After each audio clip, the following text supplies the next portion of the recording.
點解有啲人退休之後越活越好，而有啲人卻越過越辛苦？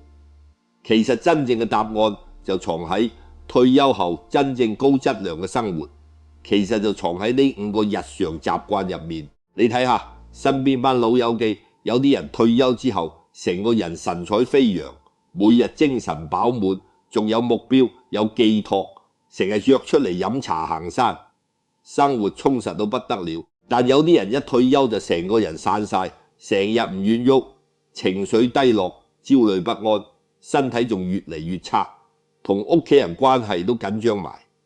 講真，呢個分別好多人都以為係錢嘅問題，又或者關仔女事，話邊個仔女孝順啲。咁但我同你講，真係唔關事。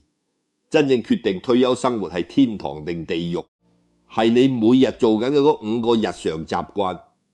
如果你覺得呢段內容對你有幫助，可以先幫我訂閱一下，我會持續分享一啲真正適合退休後生活嘅實用內容，唔係雞湯，係真係用得着嘅嘢。好啦，講返正題，點解習慣咁緊要？因為退休係一個好大嘅轉變，由以前每日返工有晒規律，突然之間成個時間表空晒。如果冇一啲好嘅習慣去填補，個人就會好似冇咗導航嘅船咁，喺大海度亂飄。所以話退休後高質量嘅生活真係靠習慣嚟支撐。咁第一個習慣亦係最基礎嘅，就係規律作息，比咩都重要。呢個真係要講3次咁重要。退休之後，好多朋友即刻放縱自己，心諗我等咗幾10年，終於唔使早起身，仲唔瞓到自然醒，於是就開始咗夜晚睇電視，睇到1、2點，第二日瞓到成11點先起身嘅生活。表面上好似好靚，但其實呢個係一個好危險嘅開始。你諗下，人體入面有個生理時鐘，幾十年嚟都慣咗朝早起身，夜晚瞓覺，你突然間將佢調轉，搞到亂晒大龍。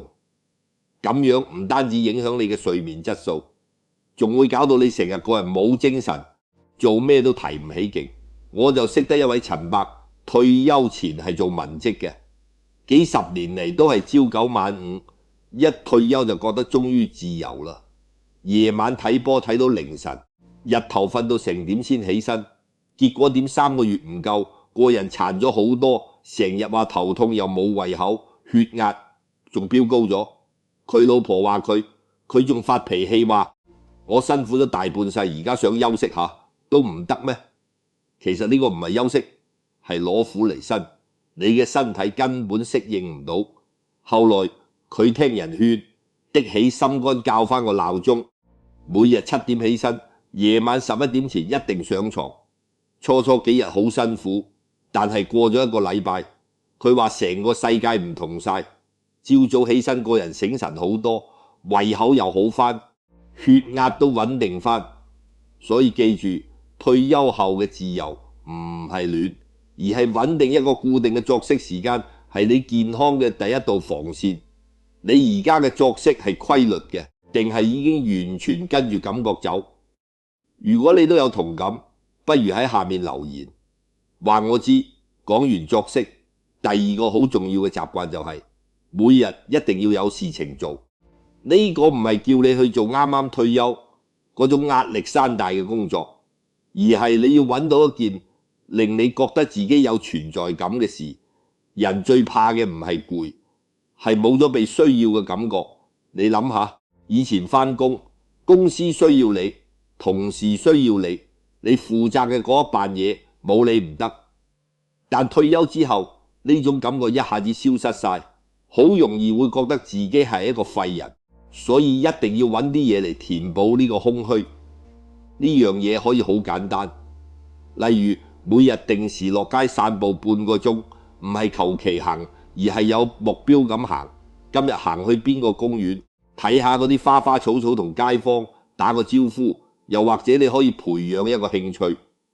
以前成日話冇時間，而家大把時間啦。中意煮飯嘅可以研究下新菜式，中意畫畫嘅可以參加社區中心嘅畫班。我自己就識得一個李太，佢退休之後覺得好悶，日日喺屋企對住部電視。後來佢個女叫佢試客種花，佢就由一盆非洲紫羅蘭開始種起。而家呢，佢成個露台變成咗一個小花園，每日起身就係淋水施肥，睇下啲花開成點。佢話每次見到有花冧結出嚟，個心就好滿足，覺得自己好叻，仲會影相擺上 WhatsApp group 度同啲姊妹分享。呢種感覺就係存在感，就係生活嘅動力。所以退休之後，你一定要為自己揾一個寄託，無論係咩都好，總之要令自己覺得今日係有目標嘅，係有嘢要做嘅。第三個習慣就係保持社交，唔好完全封閉自己。呢個真係好重要，尤其喺香港好多長者退休之後，啲社交圈子越縮越窄。以前仲有班同事一退休就冇乜聯絡，仔女大咗又忙，自己又唔想煩佢哋，久而久之就變成咗一個孤獨老人。但你要知道，人係群體動物，冇社交真係會令到個人情緒好低落。心理學研究都講過，有穩定社交嘅人，精神健康同身體健康都會好過孤僻嘅人。你睇下公園嗰啲阿伯圍埋一堆捉象棋，爭到面紅耳赤，但係第二日又見翻佢哋不知幾精神。又或者茶餐廳嗰啲晨運友，每日朝早一齊飲茶吹水，講黑時事，講下邊個街坊點點點，呢啲就係最好嘅精神食糧。你唔需要好多朋友，但你需要有可以傾到偈嘅人，就算只係一個都好，一個可以聽你講心事，可以同你一齊飲茶，可以互相關懷嘅人。所以千祈唔好怕醜，主動啲約舊同學、舊街坊，或者參加一啲社區活動，例如長者中心嘅興趣班、行山團，甚至而家 WhatsApp group 咁方便，揾翻班老友記開個 group， 日日講客笑，都係一種好好嘅社交。有人同你講下嘢，成個人都會開心啲。你話係咪？你身邊仲有經常聯絡嘅朋友嗎？定係已經越嚟越少講嘢？如果呢段嘢講中咗你，記得喺下面留言同我傾下偈。到第四個習慣就係要學會放下情緒，唔好事事計較。呢個習慣講就容易，做就好難。退休之後時間多咗，有時會唔覺意諗翻以前啲嘢，可能係後生嗰陣同屋企人嘅衝突，又或者係工作上面嘅遺憾，再唔係就係對仔女嘅期望同現實之間嘅落差。尤其係對仔女嗰度，好多父母退休之後將所有注意力擺晒喺仔女身上，成日打去問佢哋食咗飯未，幾時翻屋企，甚至對仔女嘅生活方式指指點點。仔女唔聽話，自己就覺得好心淡，覺得佢哋唔孝順。但其實你諗深一層，仔女有佢哋嘅人生，佢哋唔係你嘅附屬品。你越係管得多，大家嘅關係就越緊張，最終傷害嘅係你自己。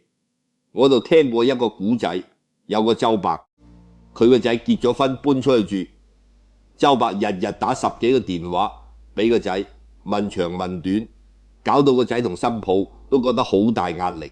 有次個仔忍唔住大聲咗少少，叫佢唔好成日打嚟，周伯就喊足幾日，覺得自己係全世界最慘嘅老頭。後來佢去睇醫生，醫生同佢講，你嘅血壓高同你嘅情緒有好大關係，你咁樣日日嬲，日日唔開心，最終傷嘅係你自己身體。周伯先至如夢初醒，佢開始學習放手，學識尊重仔女嘅生活，轉而將時間同心機放喺自己嘅健康同興趣上面。而家佢同個仔嘅關係反而好咗，因為冇咗嗰種壓迫感，仔女仲會自動自覺打電話翻嚟問候佢。所以話好多時候唔係件事傷人，而係你一直將件事放喺心裏面。